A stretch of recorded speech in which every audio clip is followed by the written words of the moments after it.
अस्सलाम वालेकुम viewers, I am Hina Mahjabeen. I hope you all will be fine. आज मैं आपके साथ शेयर करने वाली हूँ CS606 कंपाइलर कंस्ट्रक्शन के GDB नंबर 1 का idea solution. But idea solution share करने से पहले अगर आप मेरे चैनल पर न्यू हैं तो प्लीज़ मेरे चैनल को सब्सक्राइब कर दें और बेल आइकन को क्लिक करना मत भूलिएगा, ताकि अपकमिंग असाइनमेंट, आइडिया सॉल्यूशन और डिफरेंट सब्जेक्ट लेक्चर जो अपलोड करी हूँ उसका नोटिफिकेशन आप तक पहुँच जाए। लाइक भी कीजिएगा, शेयर भी कीजिएगा। ओके जी, let's start CS606 compiler construction GDB number 1, जो कि स्टार्ट होनी है 15 फ़ैब को और लास्ट डेट होगी उसकी 16 फ़ैब। ओके जी, टॉपिक आपको गिवन है compilers are use to translate the source code into machine code. Compilers किस लिए यूज़ होते हैं? सोर्स कोड का मशीन कोड में, but there is an intermediate code is generated before the target machine code.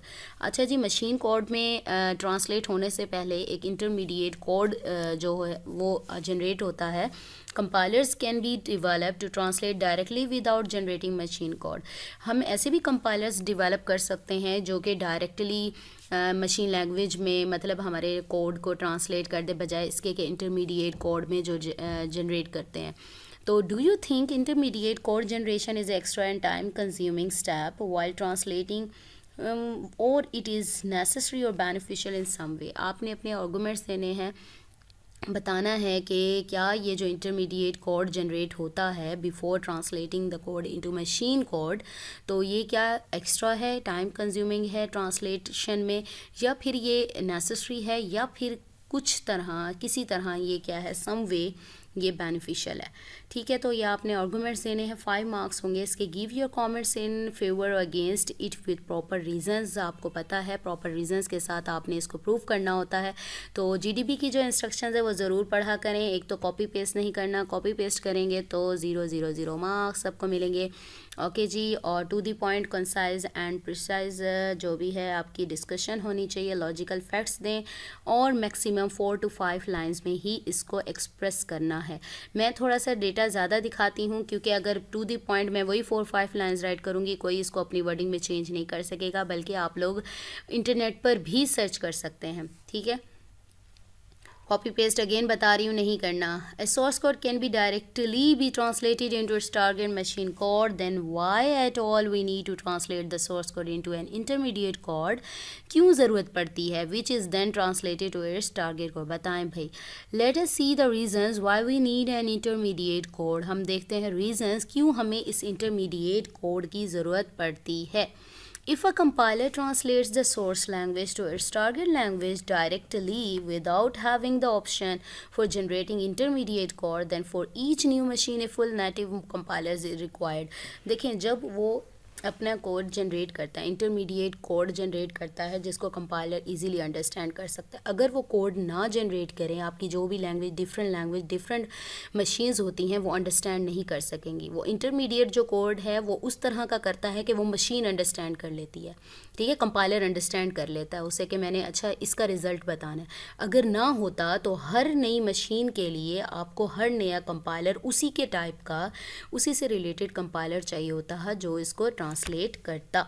Intermediate code removes the need of a new full compiler for every unique machine by keeping the analysis section same for all the given compilers.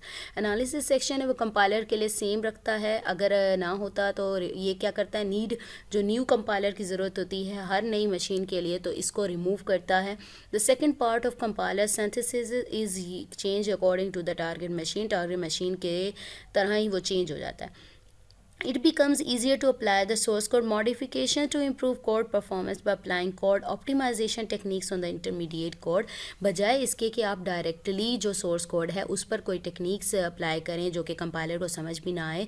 तो आप क्या करते हैं, इसमें modifications कर सकते हैं अपने सोर्स कोड में, कोड की परफॉर्मेंस अच्छी कर सकते हैं। किस तरह से? ऑप्टिमाइजेशन टेक्निक्स अप्लाई करके, ना सिर्फ डायरेक्टली सोर्स कोड पर बल्कि जो इंटरमीडिएट कोड जनरेट हुआ है उस पर करके। If we generate machine code directly from source code, then for n target machine we will have n optimizers. यानी अगर हम डायरेक्टली करते तो n टारगेट मशीन के लिए हमें n ऑप्टिमाइज़र, यानी हर टेक्निक के लिए अलहदा से ऑप्टिमाइज़र चाहिए होता एंड n कोड जनरेटर चाहिए होते, यानी हर तरह के लिए अलहदा कोड जनरेटर चाहिए होता अगर ये इंटरमीडिएट कोड जनरेट ना होता. But if we will have a machine independent intermediate code we will have only one optimiser. लेकिन अगर हमारे पास मशीन इंडिपेंडेंट इंटरमीडिएट कोड आ गया जो कि जनरेट हुआ तो हमें सिर्फ एक ऑप्टिमाइज़र की ज़रूरत होगी. Intermediate code can be either language specific byte code for Java और लैंग्वेज इंडिपेंडेंट 3 एड्रेस कोड. ठीक है, आप इसको एंड वाली लाइन को इंटरमीडिएट ये वाली लाइन बेशक आप ना करें इसको ऐड. ठीक है, यहाँ तक आपका आंसर आ गया. चलें जी, मैंने आपको बता दें ये है मेरा आइडिया सॉल्यूशन. आई होप आप लोगों की हेल्प हो जाएगी. अगर आप चाहते हैं और भी असाइनमेंट का आइडिया सॉल्यूशन अपलोड करूं तो आप लोग मुझे कमेंट कर सकते हैं वीडियोस पर या फिर ईमेल कर सकते हैं. ईमेल आईडी मैं अपनी वीडियोस के डिस्क्रिप्शन बॉक्स में दे देती हूं, वहां से ले सकते हैं. मुझे अपनी दुआओं में याद रखिएगा, अपना ख्याल रखिएगा. टेक केयर, अल्लाह हाफिज़.